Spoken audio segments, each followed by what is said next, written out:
Hello guys, this is Dr. Lior Bar-El. So you guys remember when I did the Triton 500 review for you and all of that, I did say that I was going to come out with a video letting you guys know what's worth it, what's not, how I did my investigations, how I went really in knee deep. As always, I build computers. I have experience in computers.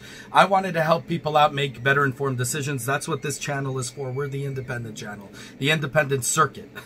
So I went ahead and I told you I couldn't decide between the Triton 500 and the Concept D7. So I was looking at both of them and trying to compare and contrast and see what's worth it, what's not, what is the best buy. So without further ado, let's get right into it and let's get right down dirty. Okay, some things you're going to want to hear, some things you're not, especially if you're fanboys, but I want to make sure that you guys understand why I picked the Triton 500, why I picked it. And hopefully that can help other people make better informed decisions on what they want to, what they're going to want to get, why I chose it over other laptops, and then I'm going to go straight into the comparison between the Acer Triton 500, the $2,000 edition, the 2.6 gigahertz version, versus the Acer Concept D7 $3,000 edition, or even $2,300. So let's get right into it.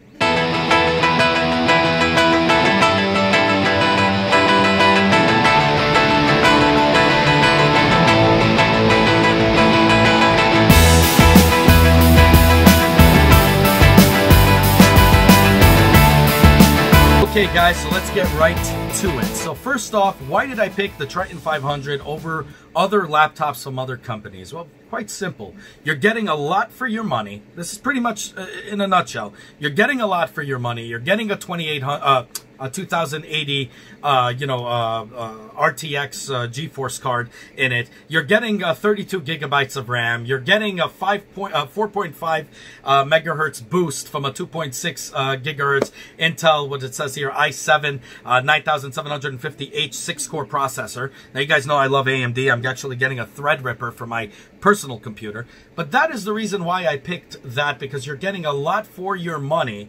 And not to mention an HD, a full HD screen that operates on 144 hertz, that can be, overclocked to 300, 300 hertz. So that's something that, says a lot. And you're getting it for, instead of $2,600, I got it from B&H. I buy from B&H Photo. I'm not endorsing anybody, but I buy from B&H Photo because I'm from New York. So I buy from B&H Photo or Amazon, sorry, not Amazon, or Best Buy.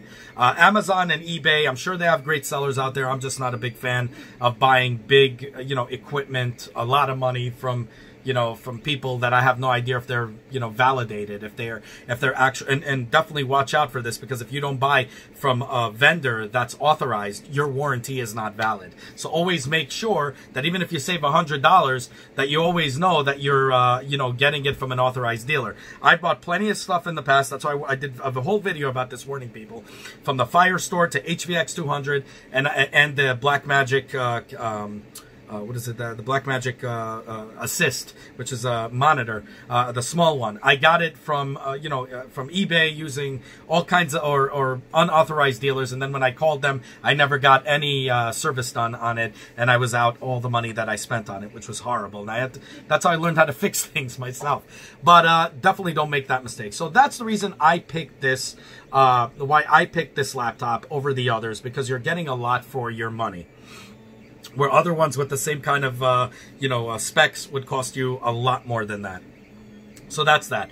Now, I was stuck between, because I'm a videographer, I do a lot of color grading, and I do, a lot of color treatments. I do a lot of editing, and at the same time, I do gaming as well. So, yes, some people are going to say, well, it depends what you want. Okay, so what you want out of it, whatever floats your boat. If you guys are strictly, this is what the paid-for reviewers want you to believe. If you guys are photographers and you're videographers and you're just looking for editing, go ahead for the Concept D7 and waste another $1,000. Or, which has the same specs. The reason I'm saying 3,000, they have other models, the 2300 and, whatever. But you're getting exactly the same specs, almost the same thing, from the Triton 500. So the 3000 model in that. So you're basically spending an extra $1,000 because, and they're telling you to do that if you're, and they market it because again, they're paid for reviewers. They're telling you to do that for photography, videography, if you just have that in mind and not gaming. Okay. So let's get that out of the way. And then they say, well, if you're a gamer, and, you know, they don't even market this for editing or anything, you go ahead and get yourself this gaming laptop. You know, gaming laptops sound so negative to us videographers. What we don't understand is that gaming laptops, they're extremely powerful. And a lot of them, at least, most of them from reputable companies, they know how to deal with heat, okay? And this is where it comes to play. So you got an identical thing with identical specs, but you got one that's operating at 60 hertz, a monitor that is on 4K, okay? This is what you're getting for that $1,000 bump to get the Acer Concept D7. You're getting 4K resolution, which I'm going to talk to you about, which I did a whole video explaining this. And on top of it, you're going to get, on top of the 4K, so on top of the 4K, you're getting a color 100% Adobe RGB color accurate monitor. Now, from a guy who has a color accurate monitor for my PC, I can tell you just right off the bat that I do understand the want for it. Okay, so there you go. So that's really where it comes in handy. Now, the failure of the Concept D7 is the heating issue. Yes, both of them can boost. You know, with me, with the Triton 500, you have an option also to have it on the app to control the overclock boost. You have a turbo boost button that functions and goes to 4.5 gigahertz, or you could set it even to auto. Really, it's the same thing. The thing is with this, it's more like an auto function. Even though I know there's some third parties that release all kinds of other crap, but I'm talking about what's there out of the box. The problem is both laptops, even though they have vents coming out, you know, from the sides, they claim, they both are extremely hot to the point that they could burn your finger. I'm not even kidding. When you're doing demanding stuff like gaming or editing or anything that's CPU intensive or even GPU intensive, you're going to feel the burn under your hands, under your lap. It ain't going to be called a laptop. It's just going to be called a PC. And I'm going to just put this out of the way. Nothing will ever beat a PC. Okay, we're coming close. I know there's some fanboys out there, whatever they tell you, it's nonsense. You can build, for the price you're paying for both of these, any of these, you can build a supercomputer. I'm not even kidding. But, like me, I like to go out and do stuff in addition to the PC. It's a good tool to have. Or if you're in college or something and you're looking for a powerful desktop replacement, which it's not really a replacement for, but it is a good tool to have to be on the go. And we're coming pretty darn close to a desktop. So this would be really good. It would be a desktop replacement. If you have a desktop from about 8 years ago, then yes, it's a desktop replacement. But that's the point I'm trying to make. So if you're looking between PC and laptop, always go PC. If you need to be on the go, definitely get a laptop. If you have both, you need both, you get both. Okay, but you're getting the bigger bang for your buck. But here's the problem. With a computer, you have great cooling. Okay, you have cooling intake fans, outtake fans. Oh, it's so good and it's cool and everything. You're now dealing with very thin laptops, and they have great cooling systems, but at the same time, they get hot really, really, really quickly. And as I told you guys before, heat is what destroys any type of electronics life. Now, what happens is it's pretty cool. When I do editing and do all that stuff, I look at my, that my laptop is hot. I click the turbo button. It increases the fan, increases everything to the point where it's cool. And I don't feel hot anymore. Underneath, it's not hot anymore. You can actually put it on your lap, do whatever the heck you want, and you're good to go. Now, with the the D7, cameras in my head right now. But the D7, what you have is, you do get that boost. But unfortunately, the cooling, even though you do hear, I don't know, at least I did, even though people claim that they don't, but I did a little bit of the fan going a little bit more stricter. You're not getting that cool effect at all. So you're not getting it cool. It still remains hot. It's exactly the same as if it wasn't on. So so maybe it is boosting it and still cooling it because it feels the same as it did when it was 2.6 gigahertz. So maybe that's a good thing for that, but it's not, because you're not cooling up your device like you would do on the Triton 500. So this thing will have longer, a longevity out of it, where the other one, I'm guessing, will die very quickly. Another thing for me was the color. Now, this sounds very petty. I like black. I don't like white. Some people like the white color. That's fine. I don't really care. I don't think that should be a decision to, for what you need. But I just wanted to put that out there. Why I'm telling you why I picked it. Now, here's a very important part. 4K on the Concept D7 versus at 60 hertz versus 144 hertz on full HD. Which one to pick? Now, if you guys remember, I did a whole breakdown for y'all on a video showing you guys how stupid this 4K thing is unless you have what? A 32-inch monitor and above. You're not going to notice any difference. I rather have 144 hertz that can be, overclocked to 300 hertz than have a 60 hertz. And I'm not just talking about gaming here. I'm talking about easy on the eyes. I am a visual effects artist as well. So I do a lot of visual effects, special, visual effects, all kinds of stuff. What I do is rotoscope. Yes, there's programs out there like Mocha and all that other stuff. But to be honest with you, when you're doing, I like to do my own rotoscoping before I run it through these programs for perfection.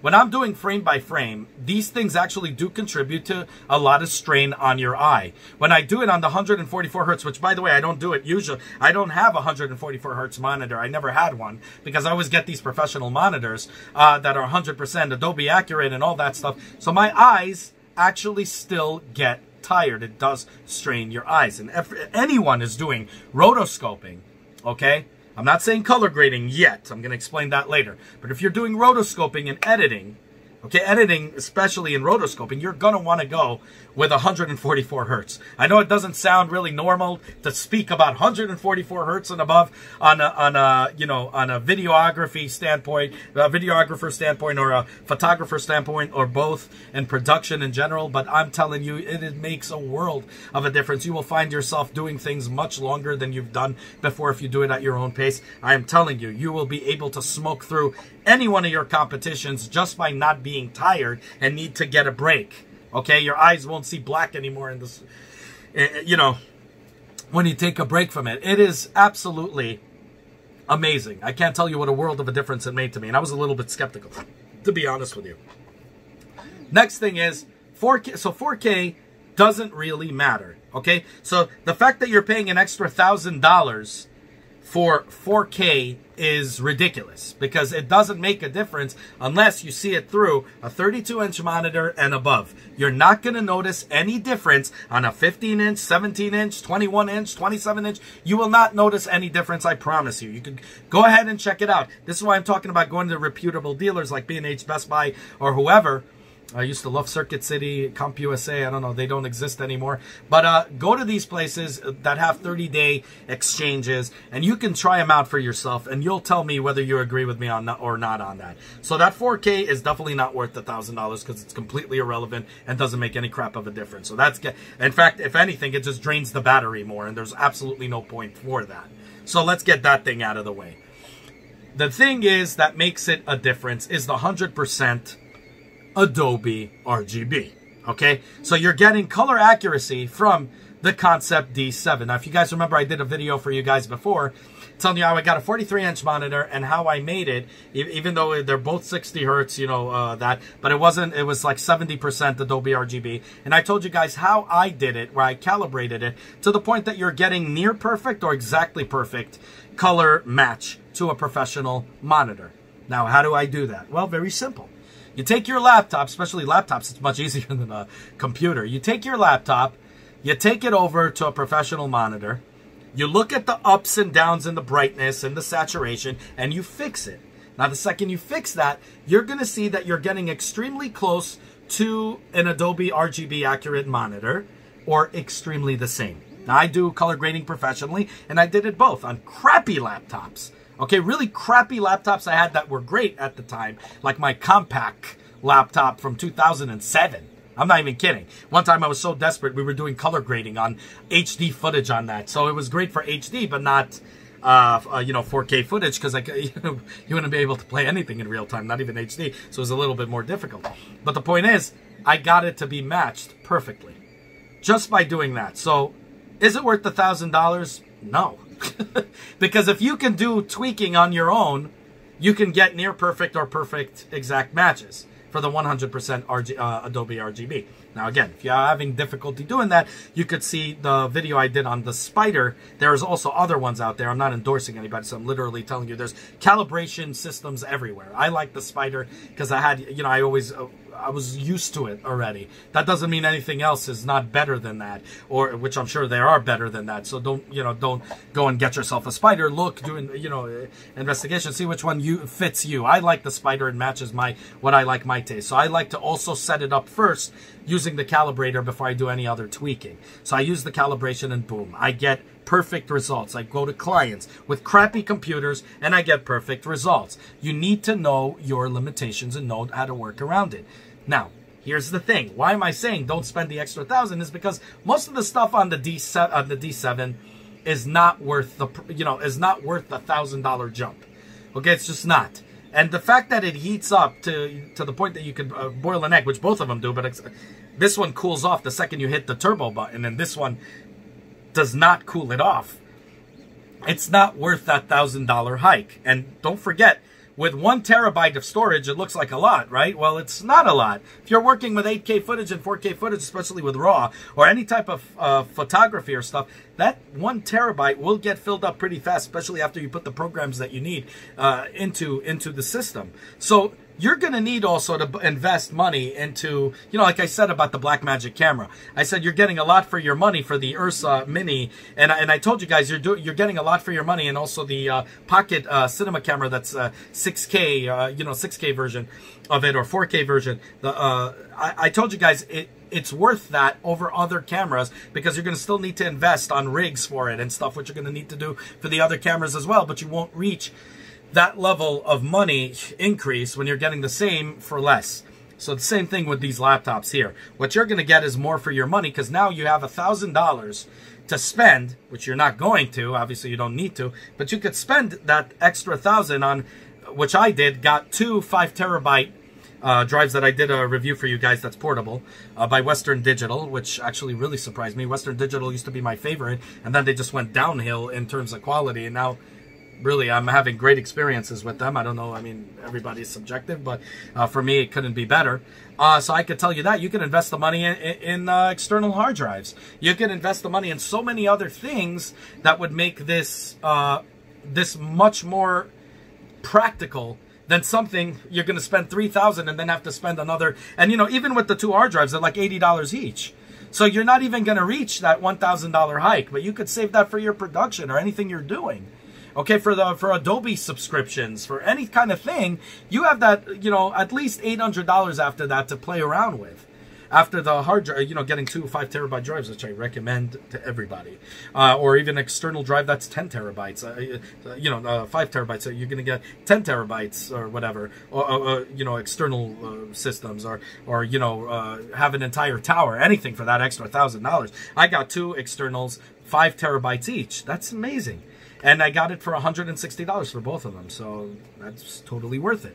And sometimes they even have sales for $60. So you want to save some of that money, and you're really getting more bang for your buck from the $2,000 model, or even $2,300 or $2,600, whatever they're going to go down to. But it went down to $2,000 for me for the Triton 500. Now, if let's say one was $2,600. Let's say it was $2,800, and then you got the Concept D7 at $3,000. Okay, a $200 difference. I'm still not going to recommend it just strictly because of the heating issues. Now, whether or not they fix that in later firmware or whatever, that's debatable. So you might want to wait and ask. I don't know. But the point is, it's just not worth it. The 4K is not worth it. So to spend $200 for a color accurate monitor, for $200 more, if it was $200 more, I would say if whatever you want. If you want to go that route, you go that route. I think you're going to get something that lives longer from something that cools your system, having that turbo button that actually cools your system once it jumps up to 4.5 gigahertz. I just think it's a better way to go. Okay, overall, and you're still going to get a lot more for your money than than you're getting. Both of them are great laptops, don't get me wrong. They both can play 4K, no issues. I played 8K with no issues. Okay, once you have to do the settings and everything.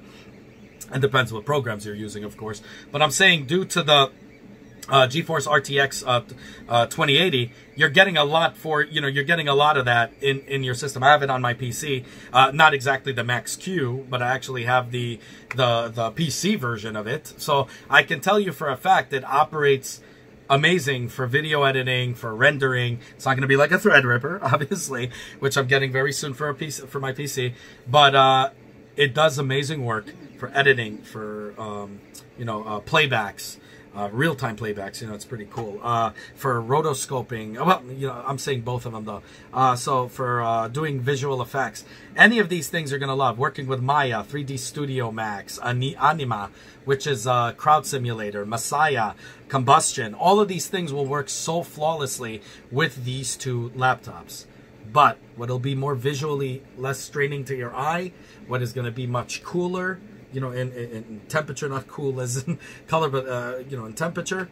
What you're gonna get a bigger bang for your buck with just a little bit of tweaking is with the Triton 500. Now I am gonna say this to upgrade the Triton 500, which I don't need to do now, but let's say down the line, if I wanted to upgrade it, the motherboard is upside down. It's for cooling reasons, and trust me, it's not hard at all.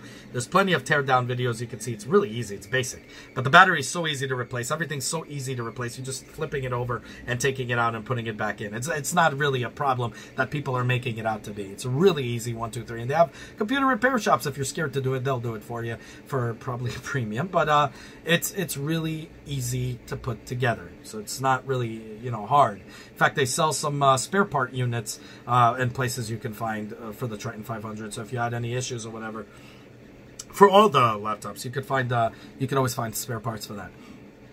Just amazing altogether. I think both of these laptops are amazing picks, and kudos to Acer for this. I don't like your mice at all. I did the review for you guys on the Predator mice. I also did the 510 before. I did the 500. I don't like the mice of the Predator. It looks nice, fits the model, that light blue model, and it looks nice. It's crap because it's hollow, and I even showed how an $8 mouse can do a better job than that in terms of ruggedness.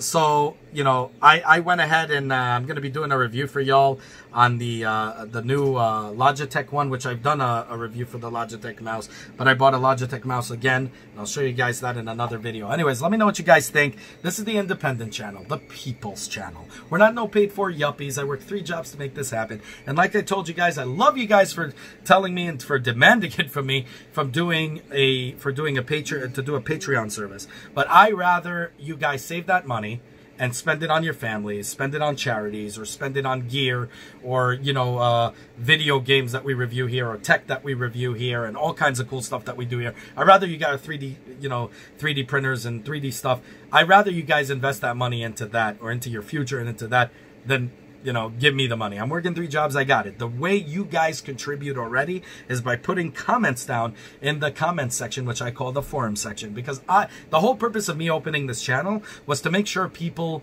get the truth so that we can together make better informed decisions, because I, as a kid and as an adult, got ripped off countless times by these paid for yuppies, and it always angered me greatly. So I wanted to open up a channel to give people the truth. Now I know some of you guys hit the bell button and said you weren't alerted. You contacted YouTube and they said because we're not a big enough channel.